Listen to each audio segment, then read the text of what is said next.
जी रूह अरेंज नहीं हो पाई तो क्या बिना चास की भी नौ दीपक प्रज्वलित कर सकते हैं नवरात्रि में? पूरा जो कंसेप्ट है, जो हमारी जिंदगी में जहां तक आपने यात्रा की, चाहे वो दाम्पत्य जीवन की थी, चाहे सामाजिक जीवन की थी, चाहे पारिवारिक जीवन की थी, चाहे नौकरी पेशा जीवन में थे, चाहे किसी से लव अफेयर में थे, चाहे किसी से शत्रुता में थे, हर जगह हम कॉम्प्रोमाइज ही तो करते रहे।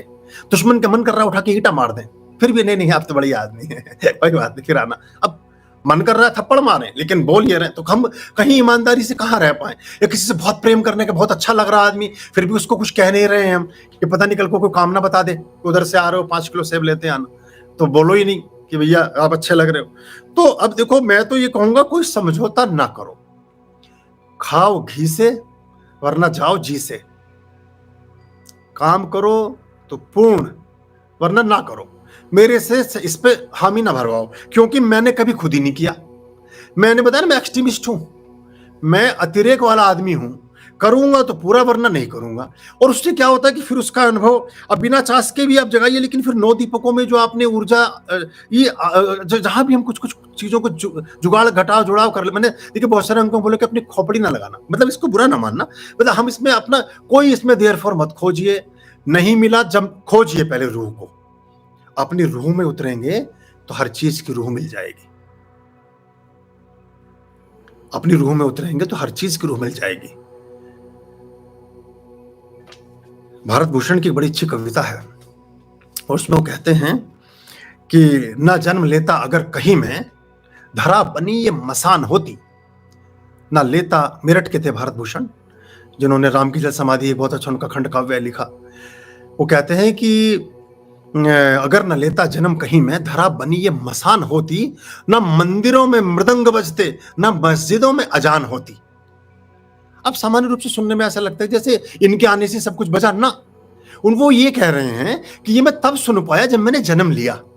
अगर मैंने जन्म न लिया होता तो ना तो मेरे लिए मस्जिद की अजान का कोई मतलब था, ना मंदिर की मृदंग का कोई मतलब था, ना मंदिर की घंटी का कोई मतलब था, ना सुगंधित पुष्पों का कोई मतलब था। तो जब आप इस दुनिया में आ ही गए तो आप रूह को तलाशें और जिस दिन मिल जाए उस दिन करें। क्योंकि अभी क्या होगा, अगर मैं ये आपको छूट दे दूं, देखिए छूट दी बुद्ध ने, क्या हुआ, उन्होंने कहा मांसाहार त्याज्य है, मांसाहार ना करो, कभी ना करो। फिर दूसरे दिन प्रवचन दे रहे हैं। हम लोगों के प्रवचनों में कई बार कंट्रडिक्शन आ जाता है, क्योंकि वो जो बात जिस समय कही थी वो उस देश काल परिस्थिति के अनुसार परम सत्य थी। आज वो सत्य बदल गया, आज परिस्थिति बदल गई तो चीज भी बदल जाती है। उनसे पूछा उनके शिष्य ने कि आपने कल कहा था कि जो प्राप्त हो जाए वही पर्याप्त है, जो भोजन बर्तन में गिर गया वही धारण करने योग्य है, वही खाने योग्य है, वही भोज्य पदार्थ है, तो क्या जो बर्तन में गिर गया उसी को ग्रहण कर लें? बुद्ध को लगा कि भाई ठीक है, हाँ कर लीजिए, बात तो ठीक है। तो वो कहता है कि अभी तक कटोरे पर उसने कपड़ा ढका हुआ है, फिर कहता है जी मेरे कटोरे में आज मांस का टुकड़ा गिरा है। अब क्या हुआ कि चील मांस का टुकड़ा लेकर के जा रही है।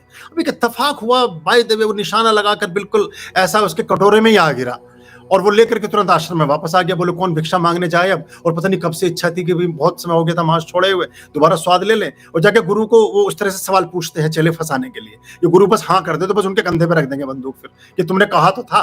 तो वो कहते हैं कि भाई उन्हें लगा कि रोज रोज तो चील मांस का टुकड़ा छोड़ेगी नहीं, रोज रोज तो चील ऐसा घटना घटेगी नहीं। तो कहते हैं हाँ जो कटोरे में गिर गया चलो खा लो। अब बस सबको एक वो सूत्र मिल गया कि अब वो जाकर के ऐसे घरों के सामने कटोरा हिलाएं जहां मांस बक रहा है।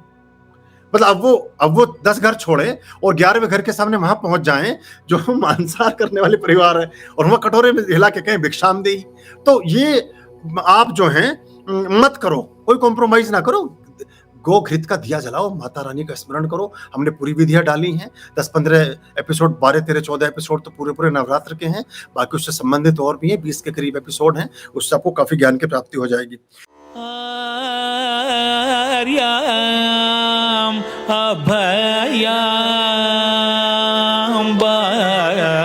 भज रे